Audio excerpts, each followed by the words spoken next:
Allah Ta'ala, God has been so kind, that a lot of people go through a lot of struggles but still don't get to, and I'm so fortunate. Okay, I've struggled, but I'm, Alhamdulillah, now I get so much love, so much support from people that it gets overwhelming at times. But it's बहुत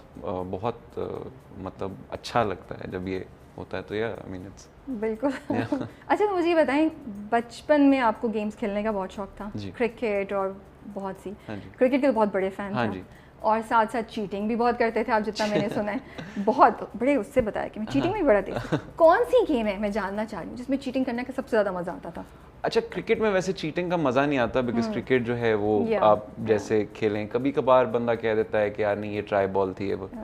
but board games में थोड़ा होता है, मतलब it's थोड़ा मज़ा आता है करते हुए, लेकिन मैं नहीं करता, बहुत कम करता हूँ। ये मेरे बारे में कुछ बना दिया गया है, ख़ास तौर पे कुबरा ने, बट हाँ, आई मीन एक जब आप गेम खेल रहे होते हैं तो मज़ा आता है, बैक एंड फोर्थ, वो तो हाँ। नहीं, मैं बचपन का पूछ रही थी, बचपन में होता था कि जिसमें कोई एक गेम थी ऐसी जिसमें आप जरा बचपन में शरारती बहुत था मैं। अम्मा से अगर आप मेरी कभी पूछे तो वो यही बताएंगी, बहुत शरारती था। मतलब उस ज़माने में हम लोगों को जो है क्या कहते हैं, बॉल चली जाती थी लोगों के घरों में, हम लोग गली में खेलते थे, तो फिर वो दीवार फलांग के उनके घर में जाके और बॉल लेना, तो 2-3 दफ़ा हम पकड़े भी गए और अम्मा के पास शिकायतें आती थी और ये वो, तो बचपन में शरारती बहुत था मैं, और बहन को बहुत तंग करता था, तो ये चीज़ें बहुत। अच्छा, you are big fan of cricket, right? मैं बहुत बड़ा फ़ैन, क्रिकेट तो अभी खेलने का भी शौक है, लेकिन पहले तो बहुत मैं डाई हार्ड फ़ैन था, मैं क्रिकेटर बनना चाहता था, लेकिन वो बस उनको लगा, जो मेरे दादा थे उनको ये लगा कि ये पढ़ाई भी नहीं कर पाएगा और क्रिकेट में वैसे भी इतना वो नहीं है, तो बट मुझे बताएं, आप कौन से वाले क्रिकेट के फ़ैन हैं जब आप देख रहे होते हैं? आप वो हैं जो लास्ट बॉल तक उम्मीद नहीं जाने देते कि कोई मिरेकल हो जाएगा और टीम जीत जाएगी, या वो हैं जब टीम लूज़ करना शुरू करते हैं कहते हैं यार मैं नहीं बर्दाश्त कर रहा, मैं जा रहा हूँ, टीवी ऑफ? पहले मैं बहुत उस तरह का होता था कि लास्ट बॉल तक मैं देखता था क्रिकेट। अब ये है कि मैंने 99 के बाद वो जो वर्ल्ड कप हुआ था जब हम हारे थे, उसके बाद मैं बहुत ही मैंने कहा था मैं क्रिकेट नहीं देखूंगा, तो अभी कभी कभार को वर्ल्ड कप हो जाए तो देख लेता हूँ, या PSL देख लेता हूँ, लेकिन अब ये है कि अगर टीम हारना शुरू हो जाए तो मैं कहता हूँ यार मैं और नहीं देख सकता। हाँ, तो आप वो वाले फैन हैं जो हारती हुई टीम को नहीं बर्दाश्त कर सकते? नहीं, मतलब अगर अच्छा खेल के हारें तो वो तो आई मीन आप यू अंडरस्टैंड कि हाँ बहुत अच्छा खेल, लेकिन अगर बहुत अच्छा नहीं खेल रहे और बहुत ऑब्वियस मिसफील्ड हो रही हैं, ये हो रहा है, फिर आपको पता है कि आपको गुस्सा चढ़ता है फिर कि यार क्या कर रहे हो, you know, when you know कि ये चीज़ हो सकती है, तो हमें बाहर बैठे हुए समझ आ रही है, तो आप लोग ग्राउंड में बिल्कुल, बट थोड़ा हम जजमेंटल भी हो जाते हैं, हम बहुत जजमेंटल हो जाते हैं उसमें बेचारों पे अननेसेसरी प्रेशर। मैं तो अब कोशिश करता हूँ कि मैं हर पॉइंट ऑफ व्यू से सोचूं, और काफ़ी दफ़ा ये होता है कि हमें बाहर बैठे समझ आ रही होती है, तो इतना प्रेशर होता है कि आपको खुद नहीं आप दिमाग से निकल भी सकती है बात। तो कभी कोई क्रिकेट देखते हुए मैच में कोई इंटरेस्टिंग इंसिडेंट हुआ when you were growing up, जो आप शेयर कर सकते हैं? कुछ जज्बात में कुछ किया, कहा दोस्तों के साथ, कुछ कहीं बाहर निकल गए या कुछ दुख में रिएक्ट किया? 99 का वर्ल्ड कप जब हम हारे थे तो मैं को हफ्ता रोया था, और मैंने कहा था अगर मेरी ये हालत होगी मैं आइंदा बार क्रिकेट नहीं देखूंगा। तो मैं तो बहुत, मतलब मैं बचपन में मैं वो मैगजीन्स क्रिकेट के देखना और सब कुछ, और नए वो जो बैट्स आते थे ग्रे निकल्स का, और वो GNM के, वो हमेशा ही होता था कि मेरा एक दोस्त था, वो मेरी गली में ही रहता था, और उसकी नानी ने उसको लंदन से एक V100 भेजा था, और हम सारे उसको देखते रहते थे कि ये आकाश हमारे पास भी आ जाए। तो वो बचपन में तो बहुत वो थे और बहुत ज़्यादा अटैच था मैं क्रिकेट से। तो जब हारे 99 का वर्ल्ड कप तो मैंने कहा कि बस अब इसके बाद मैंने नहीं करना। आपकी अम्मी ने आपको हॉस्टल में डाल दिया था, बहुत देर से आप हॉस्टल में रहे। हाउ डू यू थिंक आपकी पर्सनालिटी को उसने इम्पैक्ट किया? अब आप व्हेन यू लुक बैक, अब बिकॉज अब बहुत अरसा भी हो गया है, कुछ चीज़ें होती हैं जो इमीडिएटली होती हैं, कुछ चीज़ें होती हैं बाद में आपको समझ आती है, आप अपने आप को एनालाइज करते हैं, कुछ चीज़ें होके ख़त्म हो जाती हैं। आपको आपका जर्नी कैसा रहा है, या किस तरीके से उसने आपकी पर्सनालिटी को मोल्ड किया इस चीज़ ने? बोर्डिंग स्कूल्स, मतलब मुझे लगता है पर्सनली कि मेरी आई सफ़र फ्रॉम एंग्जाइटी, मुझे बहुत एंग्जाइटी होती है, और I figured out most of it comes from the time when I was in boarding school, because मैं बहुत छोटा था जब चला गया, घर बहुत मिस करता था, बहुत स्ट्रिक्ट जगह थी, यू नो जो आपके साथ बच्चे होते हैं they weren't that kind, you know, सो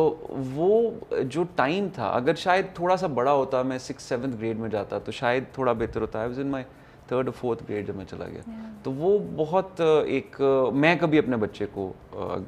कभी बोर्डिंग स्कूल में नहीं डालूंगा। I feel it's a good place for discipline, but आप डिसिप्लिन की वजह से क्या क्या you know you letting go of, you know, तो वो इतने यंग बच्चों को जो इस तरह की जगह पे मुझे लगता है कि मेरी पार्टली जो एंग्जाइटी आती है वो I think from that place and that time of my life. तो अम्मी के अगेंस्ट शिकवा रहता था आपको ये बात का? अम्मी के अगेंस्ट अब मैं नहीं कर सकता, बिकॉज अम्मा ने अपनी तरफ से सोचा कि हाँ वो चला अच्छा जाए और अच्छा है, you know how parents are, कि हाँ अम्मी पेरेंट्स कभी बुरा डिसीजन तो लेते नहीं अपने बच्चों, हमें शायद समझ नहीं आया, especially I feel mothers. Yeah, so now whenever one of my cousins or you know friends or whatever they have kids, वो कहते हैं कि हम boarding school में, कहता हूँ please कभी मत भेजना, you know boarding schools are good but not a young child, you know, एक एज, हाँ एक एज के बाद, you know that's बल्कि अच्छा शायद डिसिप्लिन भी करे, उस एक स्पेशल एज पे वो शायद डिसिप्लिन करे आपको, शायद पॉजिटिव हो आपके लिए। उस्मान, आपने अम्मी के साथ काफ़ी क्लोज रिलेशनशिप है आपकी भी, मुझे एक बात बहुत फैसिनेट करती है आपके बारे में, and I actually respect you a lot for that. आपने अपनी अम्मी के लिए अपना करियर बहुत अरसे तक होल्ड पे भी रखा, बहुत चीज़ें आप मना कर देते हैं, आप उनका बहुत ख्याल रखते हैं, वो डिमेंशिया से सफ़र कर रही हैं, राइट? और ये पहले भी आपने इंटरव्यू में, हमारे इंटरव्यू में बताया था और दूसरे में भी, कि आप इस्लामाबाद नहीं छोड़ रहे, कराची नहीं आ रहे बिकॉज ऑफ, बट ज़िंदगी में बहुत कुछ हुआ जहाँ पे आपको, मुझे लगता है, शिकवे थे अम्मी से। तो how do you get your self कि आप इतना ख्याल रखते हैं? क्योंकि आजकल के अगर बच्चों को देखें ना, और नौजवान कौम को देखें, या किसी भी स्टेज पे, माँ बाप का ख्याल इतना नहीं रखते हैं लोग, इट्स वेरी रेयर। और बाहर की अट्रैक्शंस इतनी ज़्यादा हैं कि हम लोग डिस्ट्रैक्ट होते हैं, वो खींचती हैं हमें कि हम मूव ऑन कर जाएं, रादर देन ये जो आप करें, बड़ा पेशेंस, बड़ी ये स्ट्रेंथ कहाँ से आती है, ये इतना ये मेच्योरिटी कहाँ से आती है? Because I would like to know, maybe something जो मुझे इंस्पायर करे, जो सुन रहे हैं लड़के लड़कियाँ, उनको इंस्पायर करे। I don't think it's strength. I think आपके माँ बाप अक्सर तौर पे they give so many sacrifices for you. You know, और मेरी अम्मा ने तो बहुत दिया है मेरे लिए, और मैं जितना भी चाहूँ I can't thank her enough. I mean, और जो बोर्डिंग स्कूल भेजने की भी बात है, वो I think in her mind she thought कि it's a good decision because she was a single mother, or you know she was raising me and I was not to blame her, but I was a naughty kid.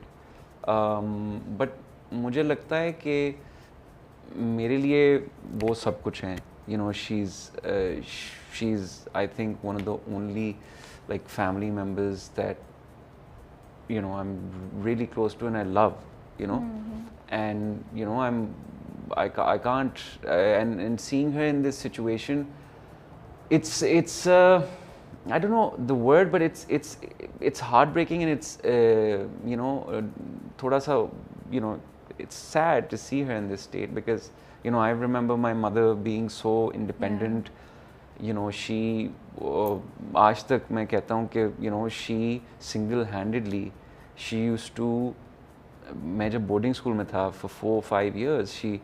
every weekend apart from हमारे जब exams होते थे 2-2 महीने, we weren't allowed to meet our parents, but otherwise वो खुद drive करती थी to Murray, she would meet me, then at night she would drive back. Wow. You know, and she was a superwoman, because she handled everything with so much patience, or wo, so we always used to rely on her, you know, like we always used to, ke oh kuch ho gaya, I'll talk to my mother, you know. And now seeing her like that, I just want to be there for her no matter what, you know, kuch bhi ho jaye, you know, she has me.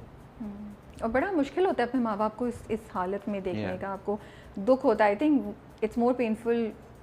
जिनको आपने इस तरह देखा हो, इतना healthy चलते फिरते, फिर वो किसी वजह से डिपेंडेंट हो जाएं आप पे या किसी भी चीज़ से। अच्छा ये बताएं, कब पहली बार कोई फ़ैन रिएक्शन हुआ जब पब्लिक में गए एंड लोगों ने आपको पहचानना शुरू किया, यू लाइक अच्छा यार ये तो मैं जाना पहचाना जा रहा हूँ? कोई मज़े का इंसिडेंट है जो सुना सकते हैं? मुझे एक्चुअली याद नहीं है, बट यू नो हम जब थिएटर करते थे तो